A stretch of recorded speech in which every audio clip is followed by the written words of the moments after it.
The bob isn't just a haircut, it's a statement at 60 plus. You know what they never tell you? That one day, your haircut stops being just a style and starts being a message. Not to impress anyone, not to fit in, but to say, I've earned my space, and I'll take it with presence. For a lot of us, that message comes in the form of a bob. Short, sharp, no nonsense. Or soft, layered, a little rebellious. But make no mistake, it's not just about the hair. It's about walking into a room at 64 and not shrinking. It's about looking in the mirror and thinking, I may not be 20, but I am solidly, unapologetically me. And yet, somewhere along the way, even the bob got quiet, blunter, heavier, tired, like it was trying to behave. But at this age, we're done behaving for anyone else's comfort. Welcome to Glow After 60, where we trade in tired advice for power cuts and real talk. Today, we're not just talking about hair. We're talking about reclaiming shape, movement, and a haircut that doesn't play small. Whether your bob has gone limp at the crown, turned helmety at the sides, or just stopped matching the woman you've become, this is your reminder. You can evolve your style without erasing yourself. And yes, there will be tips, small shifts that wake up your whole silhouette. But at the core, this is about showing up as you, stronger, softer, still swinging. Let's begin with the first quiet saboteur, a shape that adds weight, right where you don't need it. Let's fix that. Part 1. Stop letting your bob weigh you down.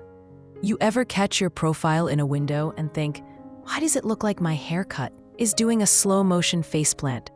Yup, that heavy, one-length bob we all trusted in our 40s, it's not lifting anymore, it's pulling. And not just your hair, your whole expression. Suddenly, your cheekbones disappear, your jawline surrenders, and you look more like you're bracing for a DMV photo than walking into your day. Been there. I used to think the weight gave it polish. Turns out, it just gave it gravity. Because here's the twist. Thin hair after 60 doesn't love weight. It flattens under it. It gets bossed around. And honestly, so do we if we're not careful. Which brings me to the real point. This isn't just about cutting hair. It's about cutting what no longer serves us, in life and in length. Try this instead.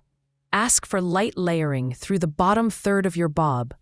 Not shaggy, not choppy, just enough to lift and release, like a little exhale around your neckline. And if your stylist says, oh, but one length is so classic, just smile and say, so is women staying quiet. We're not doing that either. Because your haircut should frame your face, not fight with it. Next up, the one tiny tweak that makes your bob feel modern without losing its soul. And no, it's not bangs. Not yet. Part 2. Embrace the longer line and let go of short equals strong. Let's talk about length. Not the kind we measure with a ruler. The kind we cling to like it's a badge of honor. Somewhere along the line, we were sold this idea. Short hair is powerful. Long hair is trying too hard. So we chopped, and eventually found ourselves with a bob so cropped, it looked like we were permanently mid-audit. I used to believe keeping it sheer made me look in control, but here's the quiet truth no one mentioned. If the length doesn't move, neither does the energy. Especially with thin hair after 60. A blunt, chin-length cut can backfire. It draws a hard line across the jaw, stiffens your whole profile, and dares your hair to rebel, which it will by lying flat. But here's the twist. A slightly longer bob, just brushing the collarbone, adds movement without looking fussy. It softens the angles. It follows your silhouette instead of fighting it. It says, yes, I'm still strong. But I stopped confusing sharpness with authority. And before anyone says, but isn't longer hair harder to manage? Let me gently counter with, so is pretending a harsh cut is edgy when it just feels tight.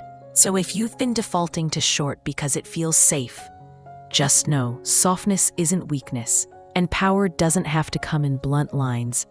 Next up, the quiet genius of side bangs, because not everything has to be parted straight down the middle, especially not your face.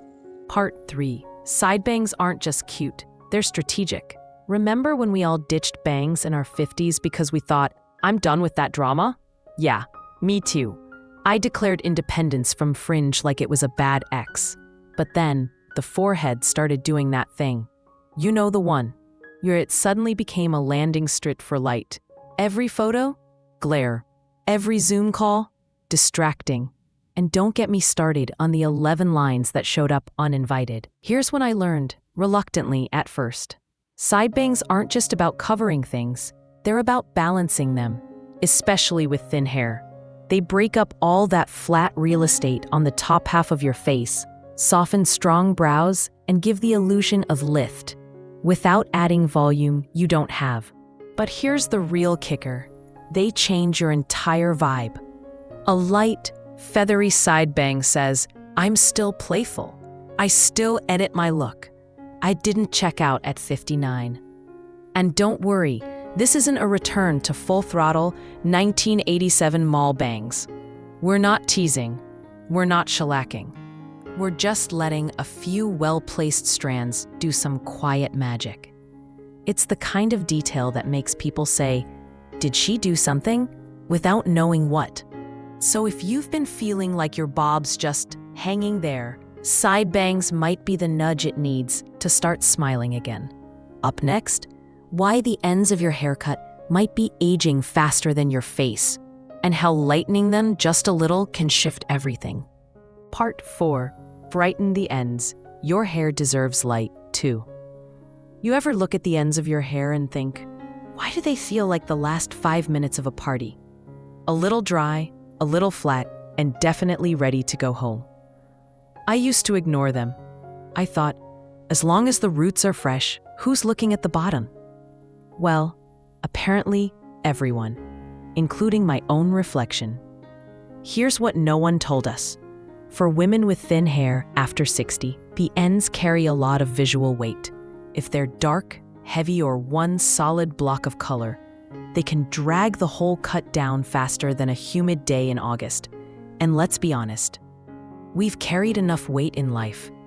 No need to let our haircut join the list. Here's the twist. A gentle lightening through the ends. Think soft dimension, not drastic bleach. Lifts everything. It creates movement where there isn't much volume. It adds softness without adding a single extra strand. It's like turning on a lamp in the corner of the room. Suddenly, the space feels warmer, fresher, more alive. And no, this isn't about going blonde unless you want to. It's about light, about air, about giving your haircut a little breathing room at the tips. Because flat color makes hair look heavier. And we're not here for heavy anymore, physically or emotionally.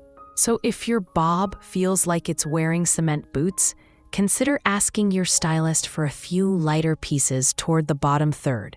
Not stripes, not streaks, just ease. Up next, why a sharp nape might have worked in your 40s, but now, it's probably just exposing more neck than you meant to. Part 5. Taper the nape. Not every reveal is a good one. Let's talk about the nape of the neck.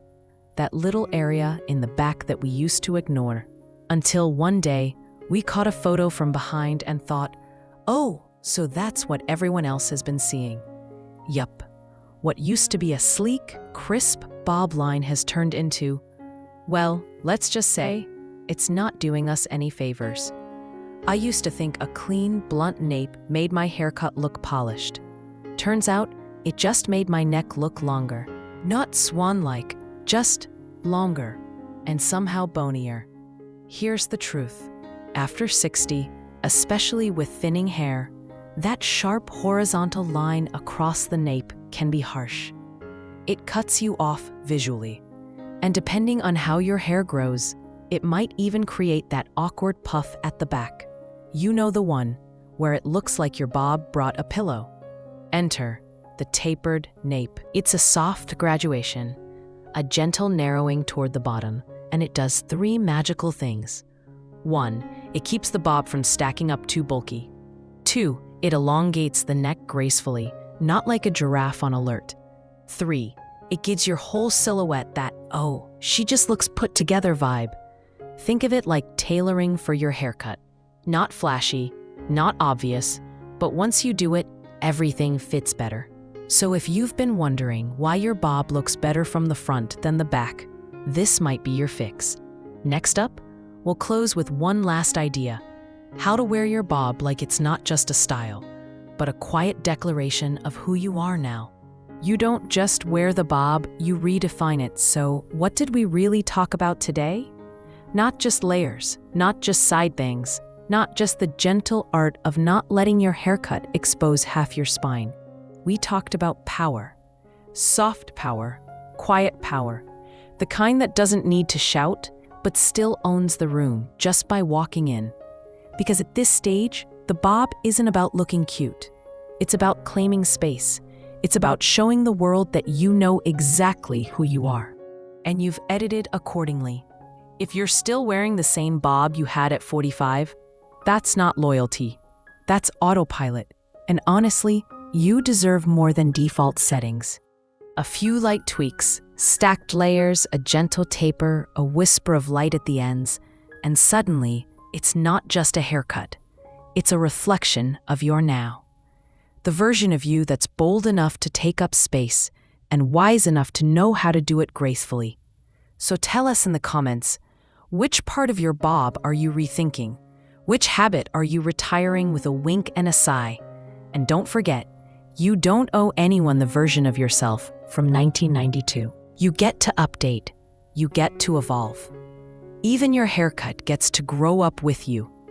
This is Glow After 60, where beauty gets smarter, style gets softer, and the woman in the mirror gets the final say. See you next time.